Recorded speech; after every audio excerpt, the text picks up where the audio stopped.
Sallu ala Nabi. Allahumma salli ala Muhammad wa ali Muhammad. Saya ulangi lagi bahwa surat Al-An'am ini juga bisa dikategorikan sebagai penjelasan bahwa orang mukmin itu dikuatkan oleh Allah dengan roh, yaitu aw man kana mayyitan fa ahyaynahu wa ja'alna lahu nuran yamshi bihi finnas. Atau artinya kurang lebih, atau orang-orang yang tadinya mati yang kami hidupkan, kemudian kami berikan dia itu nur, yang mana dengan semua itu dia berjalan di antara manusia, yakni berjalan dengan nur itu di antara manusia-manusia. Di mana beliau mengatakan bahwa yang dimaksud di sini dalam ayat ini adalah yaitu merupakan suatu kehidupan yang baru sebagaimana tadi diterangkan. Fa'ahyainahu. Jadi kami hidupkan dia, yakni hidupkan dengan apa? Dengan sesuatu yang lain, yang mana Allah jadikan dia dengan sesuatu yang lain itu hidup dan bercahaya, dan dia mendapatkan cahaya, dan dengan cahaya itu dia berjalan di antara manusia. Nah, di sini ahyainahu, yakni kami hidupkan dia itu dengan roh yang tadi, yaitu roh yang diutus oleh Allah untuk menguatkan kaum mukminin. Mudah-mudahan kita berhak berteman dengan beliau ini. Sallu ala Nabi. Allahumma salli ala Muhammad wa ali Muhammad. Ada lagi roh yang lain, yaitu roh yang khusus diturunkan Allah kepada malaikat, kepada nabi, anbiya. Ya, yaitu surat An-Nahl tadi ayat 2. Yunazzilul malaikata birruhi min amrihi ala man yasha min ibadihi an anziru, dan seterusnya. Allah menurunkan malaikat beserta roh, dan roh itu dari urusannya kepada hamba-hambanya yang ia kehendaki. Nah, di sini roh ini diutus oleh Allah untuk menemani malaikat dan diturunkan khusus kepada anbiya. Atau wa ataina Isa ibn Maryam al-bayyinat wa ayyadnahu bi ruhil qudus. Ya kan? Kami berikan Isa itu penjelasan-penjelasan dan kami kuatkan dia dengan roh suci. Nah, ini roh yang khusus diturunkan oleh Allah kepada anbiya. Surat Al-Baqarah ayat 87. Atau Asyura yang tadi 52, wa kadzalika wahayna ilaika ruhan min amrina. Begitu pula kami wahyukan kepadamu roh, di mana roh itu adalah urusan kami.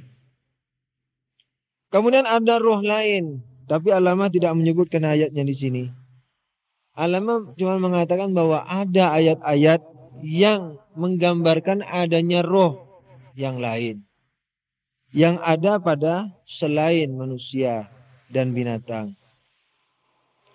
Saya mikir-mikir, barangkali di ayat ini tergambarkan, yaitu di ayat yusabbihullah ma fis samawati wa ma fil ard.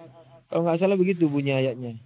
Jadi saya tidak mencari dalam ayatnya, barang siapa yang ingat, yang menyatakan bahwa semua yang ada di langit dan di bumi ini adalah sabbahalillahi ma fis samawati wa ma fil ard. Ahsan.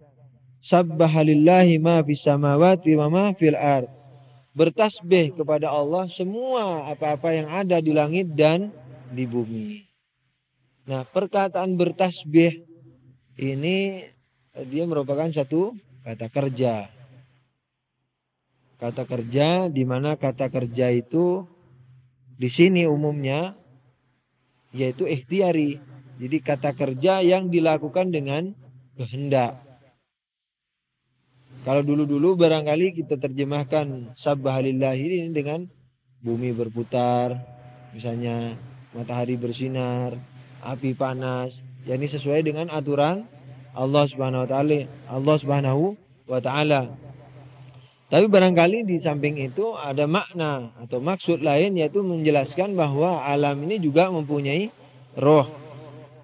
Dan itu juga di dalam filsafat juga dibahas dan dikatakan seperti itu. Walaupun roh-rohnya itu satu sama lain berbeda-beda. Jadi alam ini mempunyai roh. Ini kepercayaan apa dulu ini? Sebelum Buddha, animisme ya. Ternyata zaman itu filosofi sekali. Cuman sayangnya terus nyembahin. Ya, nggak bisa bedain. Ala kulli hal. Dengan penjelasan tadi, maka jelaslah bahwa perkataan, ya kan, perkataan kulir roh min amri rabbi, katakan bahwa roh itu dari urusan Tuhan, dari urusan Tuhanku, itu bukan berarti menolak pertanyaan. Jadi artinya menolak untuk menjawab pertanyaan dan dikembalikan kepada Tuhan. Bukan begitu maknanya. Tetapi justru Allah menjelaskan apa itu roh. Roh itu non materi. Gitu loh ringkasnya. Jadi sesuatu yang non materi. Cuman apa? Memakai kata-kata amr. Dan di ayat-ayat yang lain amr itu dijelaskan sebagai kun fayakun. Atau kalam bil basar. Seperti sekejap mata. Ala kulal. Kemudian bagaimana mentafsirkan ayat berikutnya, wa ma'utitum minal ilmi illa qalila. Jadi kalian tidak diberi ilmu oleh Allah kecuali sedikit. Itu maksudnya bahwa apa yang diterangkan ini itu masih sedikit gitu loh. Jadi bukan berarti oh nggak boleh tanya roh kamu ilmumu masih sedikit, nggak bisa bahas itu, bukan gitu. Dijelasin seperlunya, tapi Allah mengatakan apa? Yang kami jelaskan ini hanya sedikit. Kamu belum tahu hakikatnya. Gitu. Ada beberapa penafsiran mengenai roh itu yang disampaikan oleh beberapa mufassir. Salah satunya mengatakan bahwa roh yang dimaksudkan dalam ayat itu adalah roh yang dikatakan dalam ayat Safa. Dalam ayat apa? An-Naba, maaf. Yauma yakumur roh wal malaikatu safa, atau ayat yang lain. Nah, cuman apa? Katanya Allama perkataan seperti ini jadi penafsiran bahwa roh yang dimaksudkan dalam ayat tadi, yaitu yang ditanyakan di mana terus dijawab itu urusan Tuhan, itu adalah roh, jawaban bahwa itu adalah roh sebagaimana yang ada dalam surat Naba ini ayat 38 itu tidak mempunyai dalil apapun. Jadi roh itu banyak maknanya, lalu kemudian kamu memaknai roh itu dengan hanya sekedar yang ditanyakan di ayat itu bahwa itu merupakan roh yang ada dalam surat Naba, itu tidak mempunyai dalil.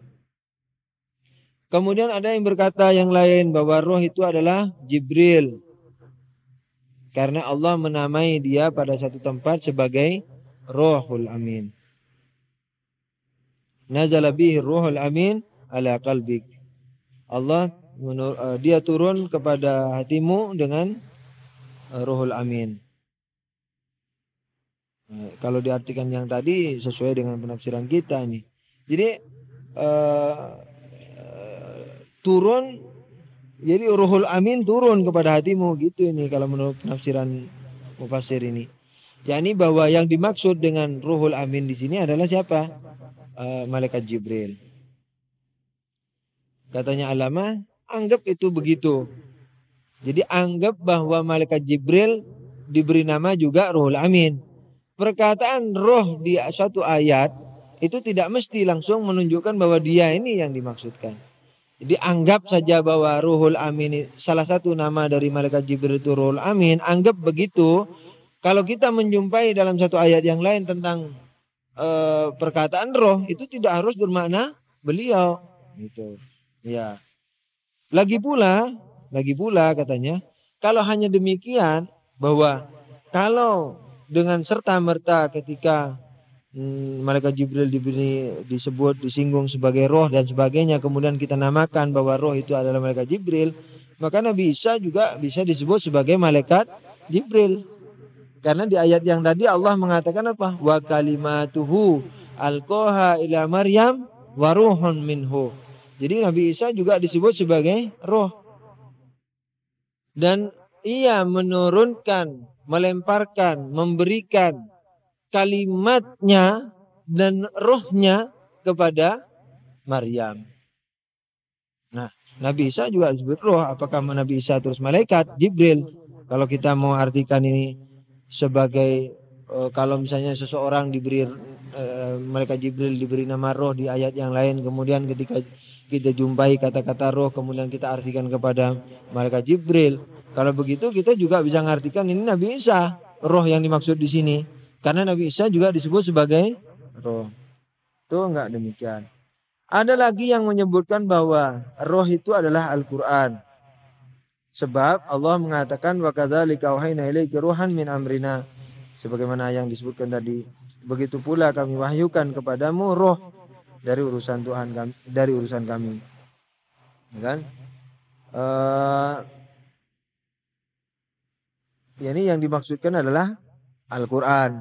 Kemudian mereka mengatakan wa yas'alunaka 'anir roh, yakni mereka bertanya kepadamu tentang roh, yakni tentang Quran. Katakanlah bahwa Quran itu adalah dari urusan Tuhanku dan kamu tidak diberi ilmu kecuali sedikit. Itu maksudnya, kata mufasir ini. Mereka bertanya, Quran itu dari kamu apa dari Tuhan? Dijawab dengan ayat ini bahwa Quran itu adalah dari Tuhanku, gitu maksudnya. Kamu tidak diberi ilmu kecuali sedikit, yakni kamu tidak akan memahami 100% mengenai Quran ini kecuali kamu sedikit saja, gitu. Al-Lama mengatakan, katakan bahwa Al-Quran itu juga disebut sebagai roh. Sama dengan yang tadi. Katakan malaikat Jibril itu juga disebut sebagai roh. Katakan begitu, itu pun tidak bisa dijadikan dalil kalau kita menjumpai kata-kata roh dalam Al-Quran langsung dimaknai seperti itu. Apalagi penjelasan tadi mengatakan bahwa roh itu terbukti bahwa roh itu bukanlah Al-Quran sebagaimana yang dipahami.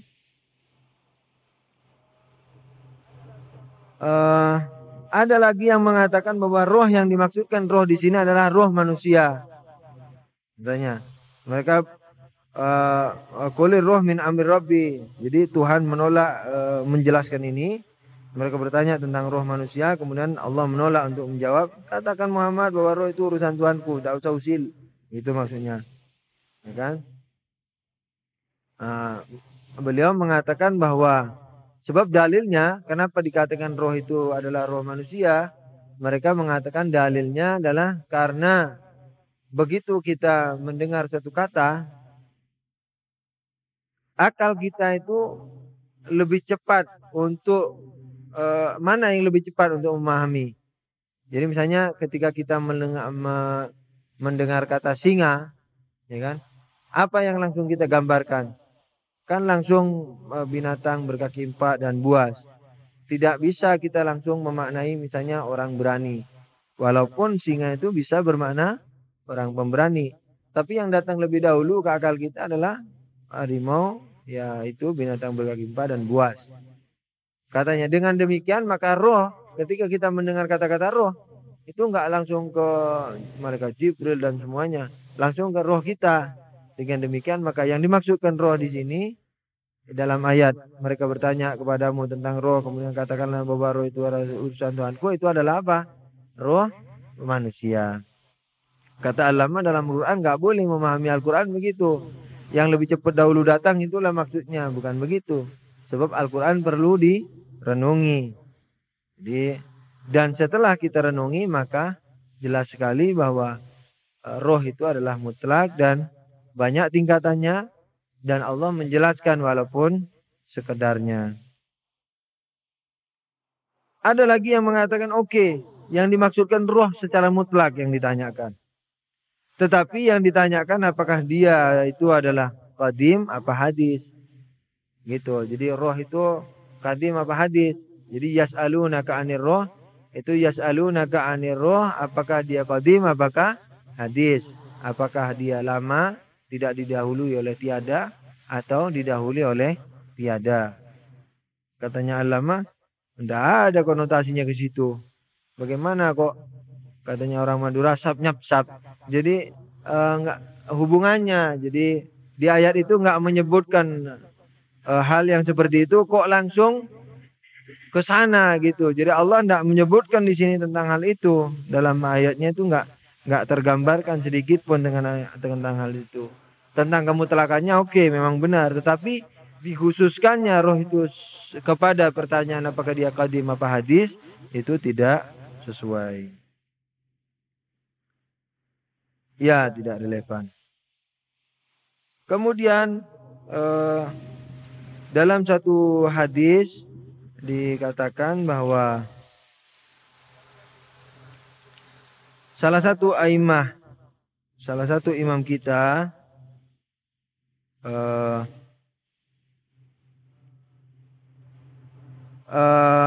dalam usul al-kafi, dalam kafi dari Abi Basir.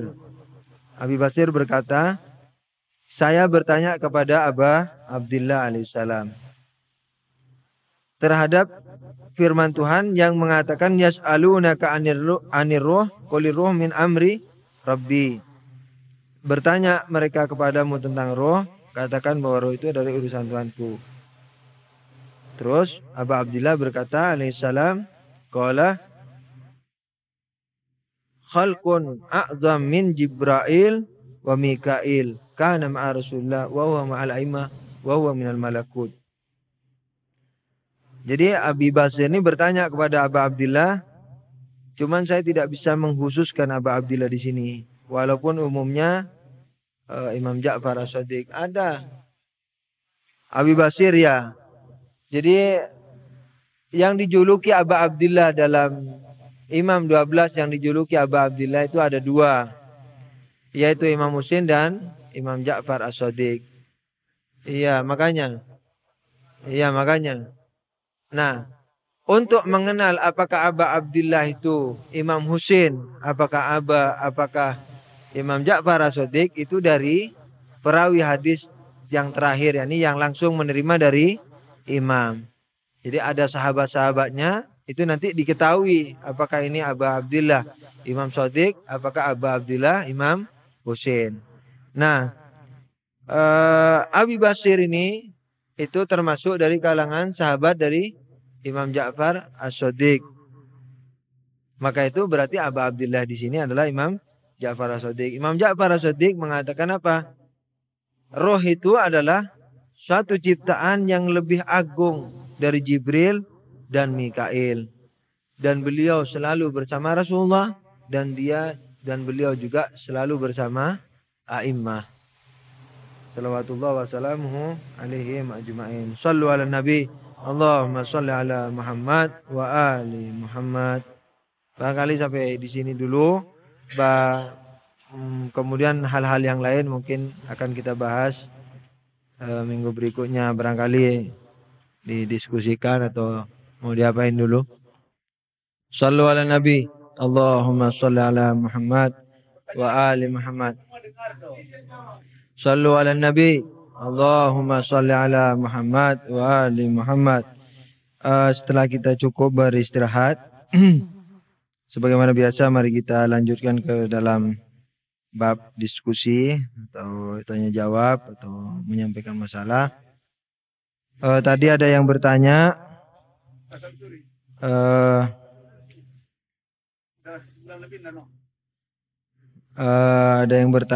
mengenai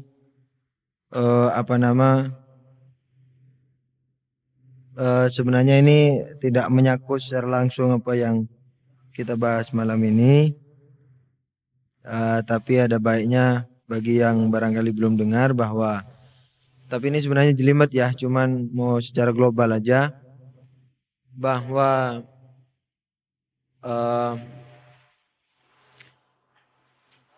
wujud selain Allah Subhanahu wa taala itu mempunyai dua unsur akli, yaitu mempunyai dua unsur, yang satu bersifat luar, yang satu bersifat dalam. Luar maksudnya akal, dalam yakni akal. Walaupun sifat dalam akal ini sebenarnya menceritakan tentang sesuatu yang ada di luar akal. Jadi katakanlah mempunyai dua unsur yang pada hakikatnya dia ini adalah sama-sama luar akal, namun kalau kita lihat dari sisi luarnya saja itu sulit dibedakan. Apa dua unsur itu? Yaitu wujud dan batasannya.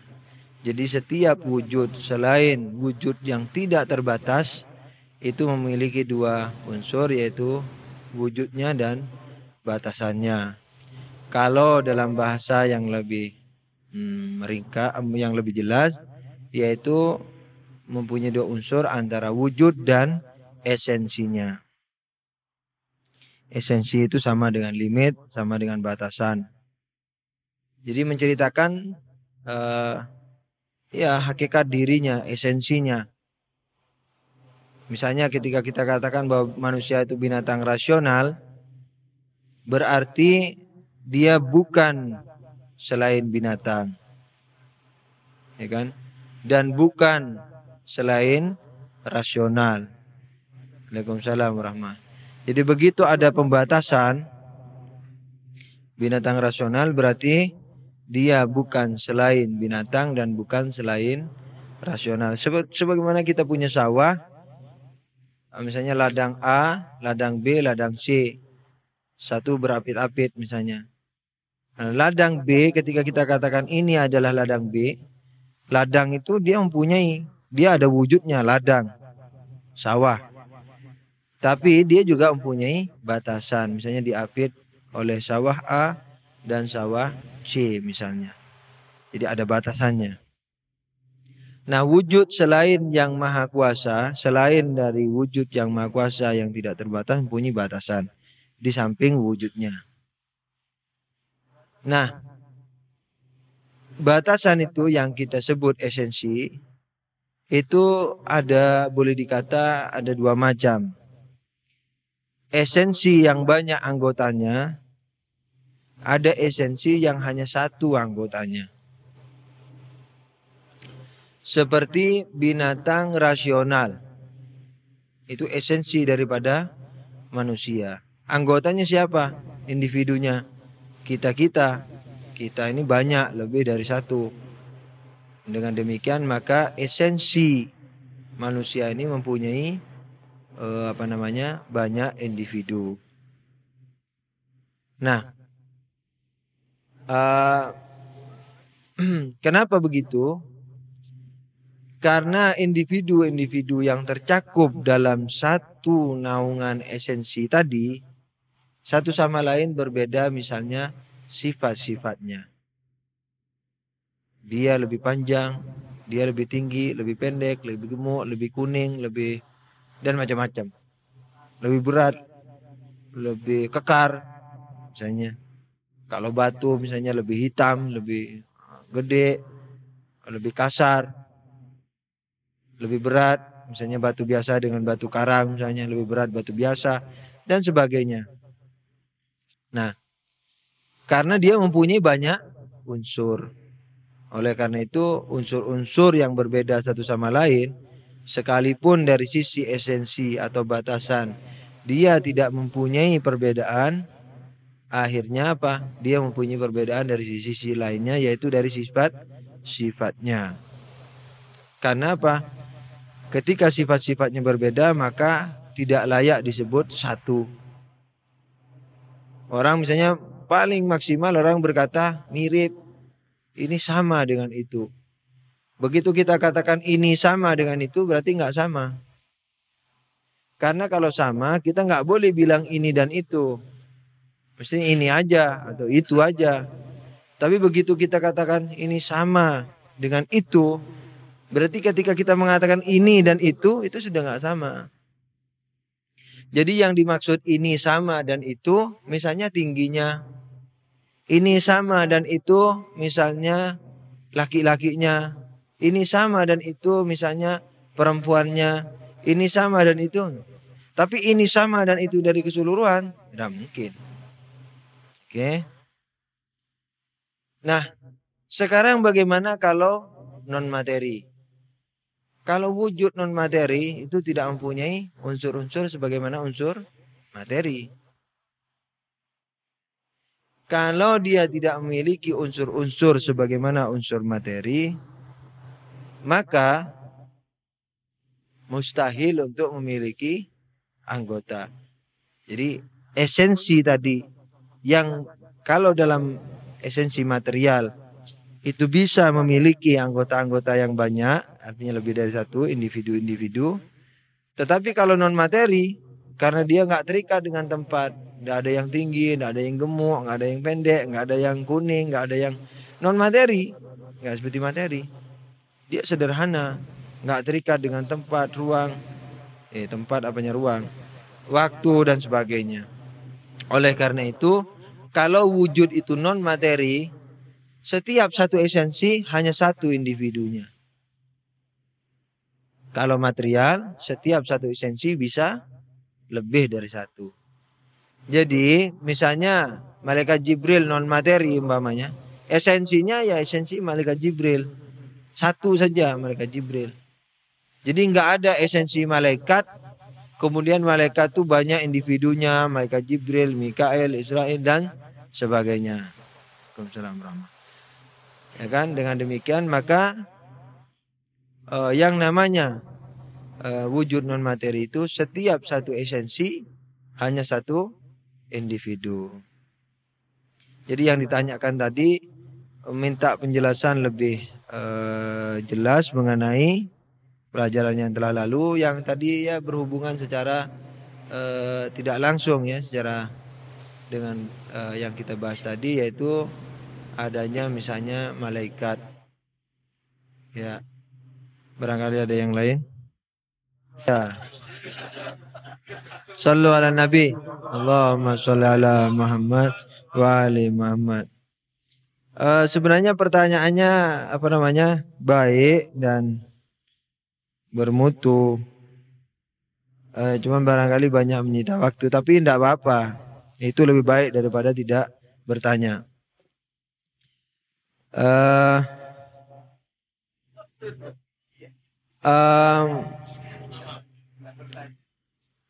Tadi ditanyakan minta penjelasan lebih jelas katanya mengenai roh apa dan bagaimana,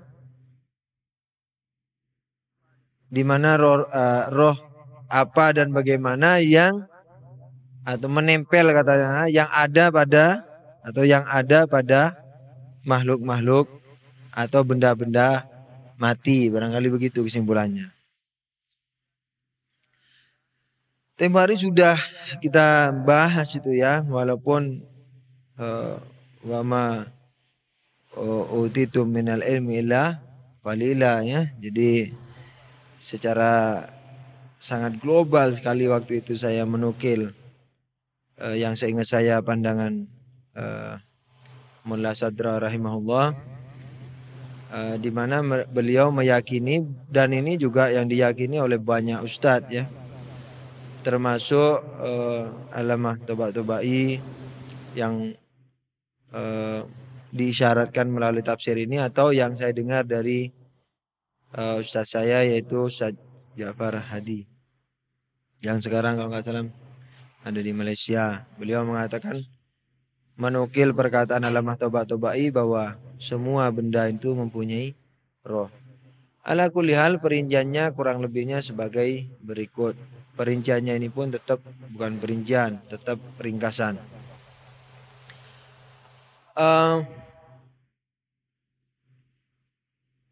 Kita tahu bahwa katakanlah pohon, bahwa dia itu tidak mempunyai pikiran. Dia tidak mempunyai kehendak sebagaimana kita mempunyai kehendak. Tetapi kalau kita lihat bagaimana cara akar pohon itu bekerja, itu seakan-akan kita tidak percaya kalau dia tidak mempunyai kehendak. Dia pintar, di mana dia ada makanan, katakanlah ya air barangkali, ya apalah yang dia senangi dalam tanda kutip, dia tuh mendekati itu, mencari air itu. kemudian dia bawa, dia sedot air itu, dia kirim ke daun, dimasak di sana, ya kan? Tidak mau makan mentah karena banyak penyakitnya. Dimasak di daun, kemudian dikirim ke seluruh tubuhnya, ya kan? Kemudian yang tadinya kecil jadi gede. Kalau sudah gede ada kelebihan katakanlah energi atau apa, gizi, dijadiin buah.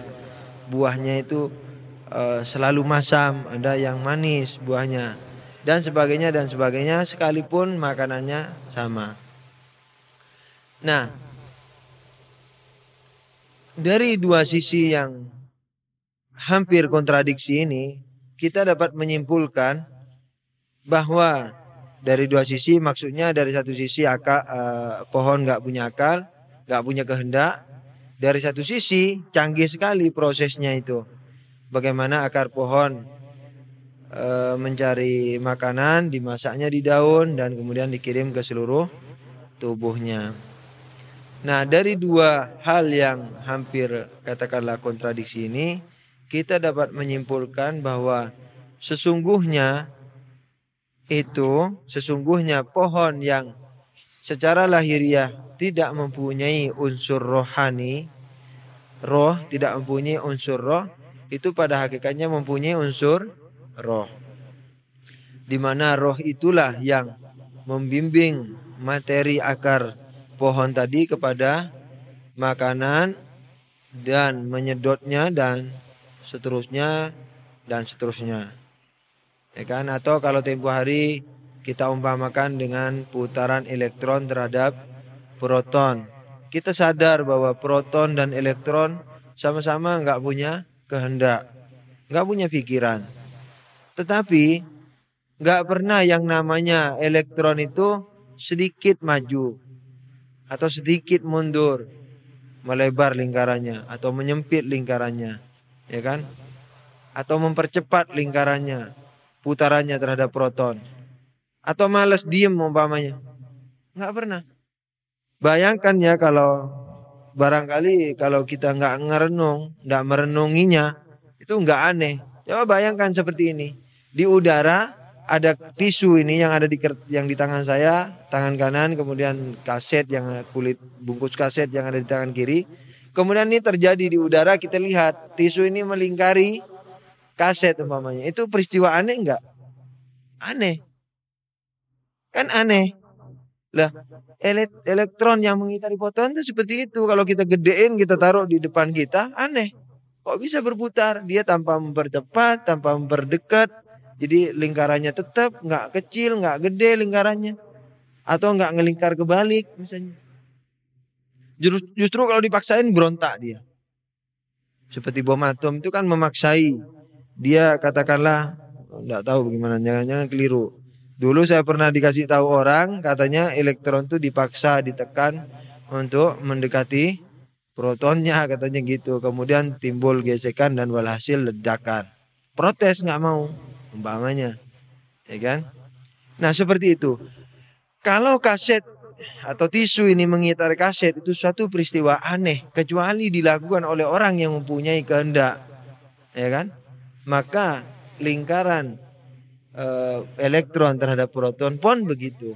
Aneh kalau tidak dilakukan oleh sesuatu yang mempunyai kehendak dan keinginan.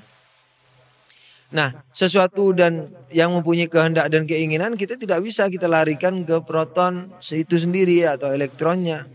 Nggak bisa.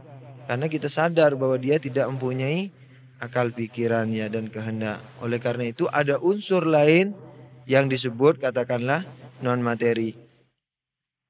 Nah, itu barangkali yang disebut sebagai roh daripada benda-benda yang kelihatannya tidak bergerak dan mati. Bahkan Allamah Mullah Sadra rahimahullah mengatakan bahwa alam ini secara keseluruhan itu ibarat tubuh. Dia mempunyai roh tersendiri. Jadi di samping katakanlah itu yang saya pahami, di samping roh-roh sendiri seperti darah kita mempunyai roh sendiri. Ya kan, bagaimana dia sirkulasinya, bagaimana atom elektron daripada daging-daging kita mengitari proton itu punya roh tersendiri. Tapi badan secara keseluruhan punya roh lagi tersendiri. Barangkali alam juga seperti itu. Ini punya roh, batu punya roh, rohnya bermiliar-miliar, triliun-triliun roh. Tetapi alam secara keseluruhan itu juga punya roh tersendiri. Kurang lebih itu yang juga diungkapkan oleh beliau. Dan beliau mengatakan bahwa roh ini bergerak menuju satu tujuan. Gitu, bukan bergerak semau katakan semaunya, dalam arti ya pokoknya apa kata alam deh begitu.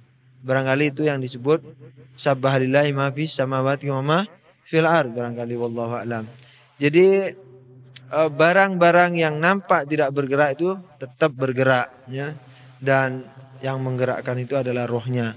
Ingat peristiwa Imam Shadiq alaihissalam yang dilecehkan oleh orang selain Islam, karena Imam Shadiq dalam katakanlah dalam pelajarannya diantaranya mengatakan bahwa itu hujan ini rahmat dari Allah Subhanahu wa taala, kemudian dilecehin, dikatakan apa hujan kok dari Allah? Hujan tuh dari air kena panas menguap, di atas dia dingin jadi air lagi, ini turun dia jadi hujan. Kemudian Imam Shadiq mengatakan yang bikin air siapa? Yang bikin matahari panas siapa? Yang membuat hukum bahwa air kalau kena panas menguap siapa?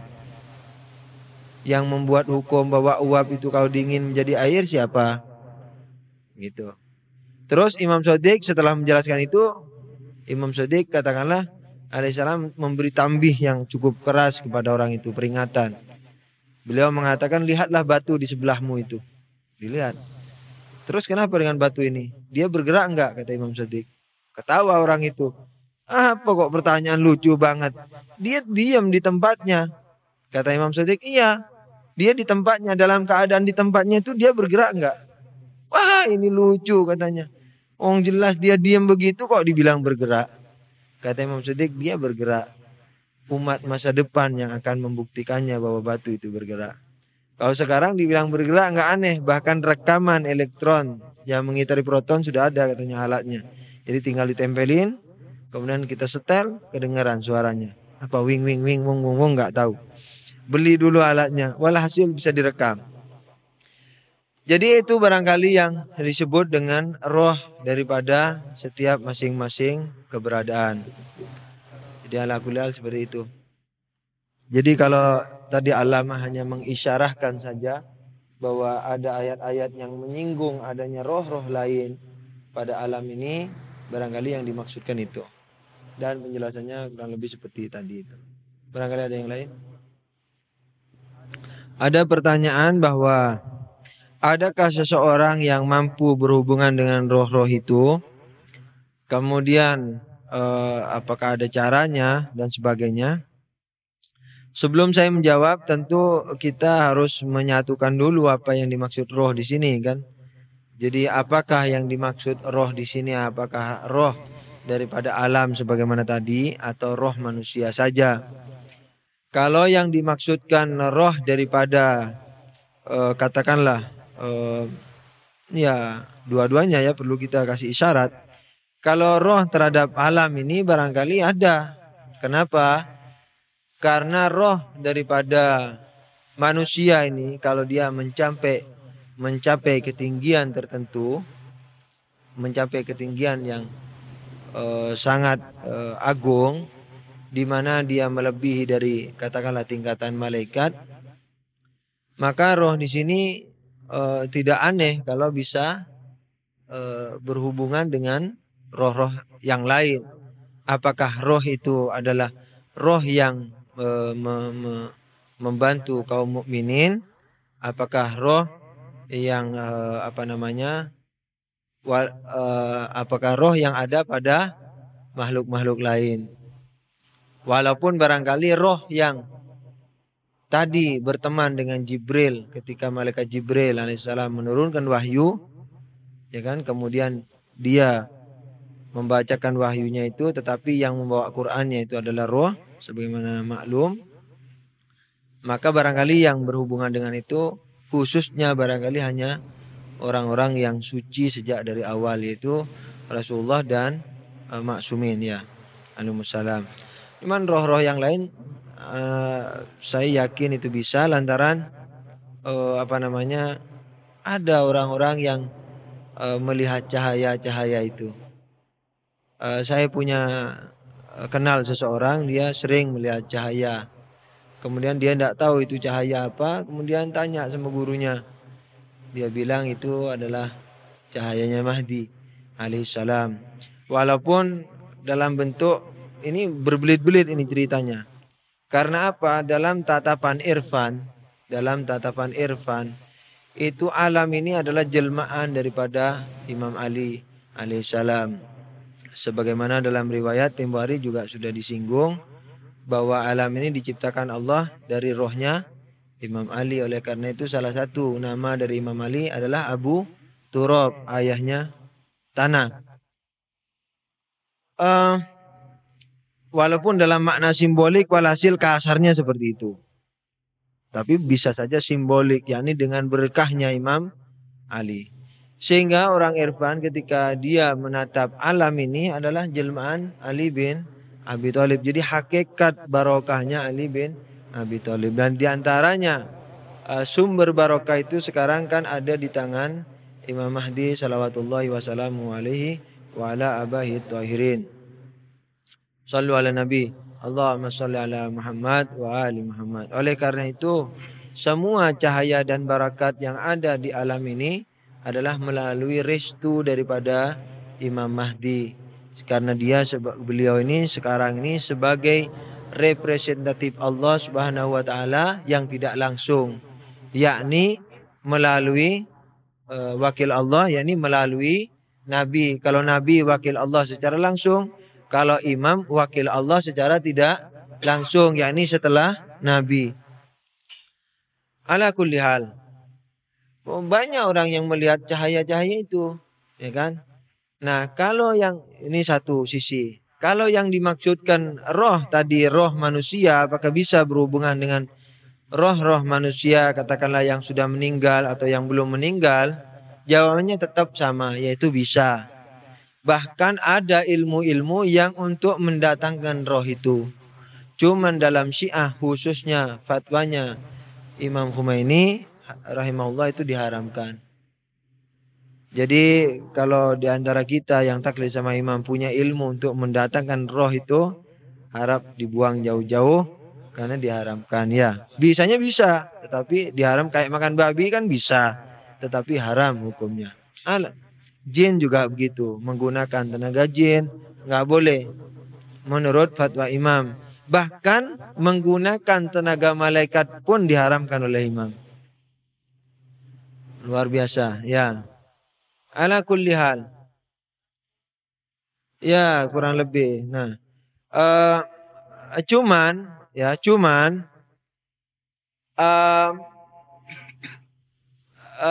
berhubungan dengan roh ini bisa kita lihat dari dua sudut pandang, dari dua sisi. Dari satu sisi mereka berhubungan roh karena ada maunya, ya kan? Kalau mau diskusi silakan nanti. Tapi sekarang harus diktator dulu. Ala kulli hal, biar enggak dosa sosial.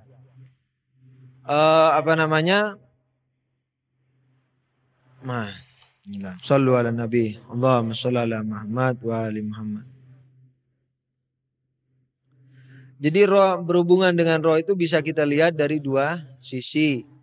Satu sisi ada maunya boleh dikata.